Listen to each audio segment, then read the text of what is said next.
Hello mga ka-growers! Welcome back! Ipiflex ko lang itong nabili naming seaweeds or lato. Ang tawag namin dito. 20 pesos lang po ito. Ang murang-mura. Kaya tara, samahan niyo ko! English seaweeds. Okay. Ano siya? 20 pesos.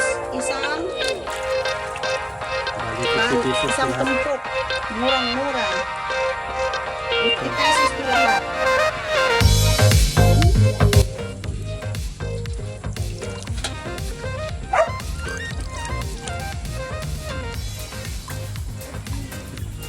Napatulog yung luwas.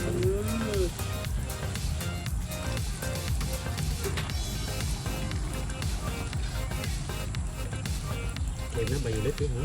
Kaya okay na ba yun? Ano ko ba? Ano itong violet?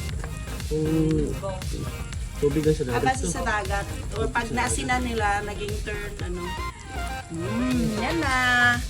Yeah. Okay.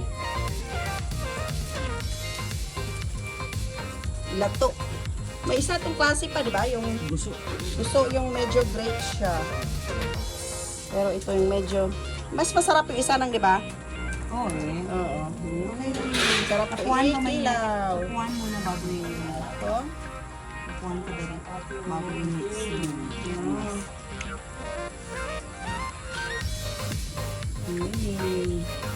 Salad. Lagyan na siya ng sibuyas, kamatis, salt, tsaka pepper, tsaka calamansi or suka. Then tapos. That's it. Guys, pinakuluan lang namin ito ng ilang minuto para medyo soft din siya. Pero wag masyadong soft. Sobra ng pagkakulo kasi hindi na siya masarap. Kailangan yung konting crispy pa rin. Ayan. Tara, kain na! Here we go!